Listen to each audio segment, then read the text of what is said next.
Hello, I'm Chuck Phillip with South Alabama Home Inspections, and welcome to another edition of Southern Home Talk. This is something I've been wanting to do for about 6 years, and I regret that it's taken this long for me to do it, but I really didn't have the capacity to do it back in 2014. It's just too bad because I kind of would have liked to put this out there, when Col Moreman was alive, and that's what this is going to be about. Lieutenant Colonel Marcus D. Moreman. He was one of the leaders that I had at Lyman Military Academy, and he shaped the lives of many, many, many people. Basically, what Colonel Moreman was a Johnny Appleseed, but the difference was his seeds that he planted were seeds planted for good. And so you can be two types of that Johnny Appleseed. You can be one that goes around and plants bad seeds, and some of them will grow, and you can be the other type that goes around and plants good ones, and hopefully some of them will grow as well. And so I'm hoping that this will be a seed for some of our future leaders that's coming up. I'm hoping that they'll stumble across this video and see what the kind of people we had at one time in our country who served with honor, integrity. And so that's what we're missing now to a large degree. And I hope that we get back to that. Otherwise, we'll just simply self-destruct as a human race unless we get back to justice for all. And so that's the thing that separates us now. I'm old, and I remember a lot of these people from the past. In fact, I'm the kind of self-appointed historian for the city of Spanish Fort, and back then we had Neighbor of the Year, and we don't have this anymore. And so we need to get back to this. And so there's always going to be people out there that are going to say, well, what about that bad person in the past? And what about that bad person? Well, we've always had bad people, and we always will.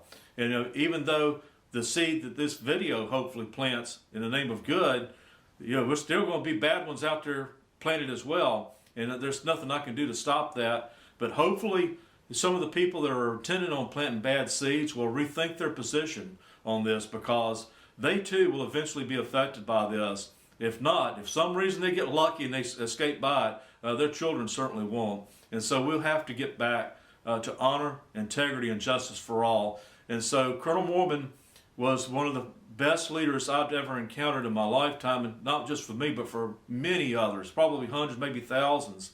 And so I want to salute Colonel Moreman. I also want to salute Sergeant Burke, Sergeant Wilson, Colonel Hovey, Colonel Smith. I could go on for a long time of all these people who served their country with dignity, but I want to keep this one focused to Colonel Moreman. He was more than just a military leader to me. He was a father figure as well. I was real close to him and his family. His son was a real close friend of mine. He was a fantastic musician and really taught me a lot as well. I don't think I ever would have gotten as good as I am today had it not been for Brad. And so just keep watching, guys. I don't know how many parts this is going to be yet, but it's definitely going to be informative. And I'm hoping that this will plant a seed for some of these future leaders that's going to be guiding our country, because we certainly need that today. Marcus D. Moreman Sr. was born in Waverly, Alabama on October 13th, 1928. After finishing high school in Auburn, he got into the Army as a private in 1945 at the age of 16. After finishing Auburn University in 1950, he was recalled into the Army during the Korean War. During his service in Korea, he received a direct commission as second lieutenant. Later in the Army, he attended the Command and General Staff College and Army Language School, where he learned to speak Russian. In 1968 and 69, he served as battalion commander and brigade executive officer in the 3rd Infantry Division in Germany. He served 2 tours of duty in Vietnam as an infantry officer and received numerous combat awards, to include the Combat Infantry Badge, the Vietnamese Silver and Bronze Star Medals for gallantry, 4 United States Bronze Star Medals for valor, 5 Air Medals, the Legion of Merit, and 2 Army Commendation Medals. He retired from the Army in 1971 and served as Commandant of Cadets or Senior Army Instructor at Lyman Ward Military Academy until 1991. After leaving Lyman Ward, he returned to live in Waverly, where he served as mayor from 1991 to 2000.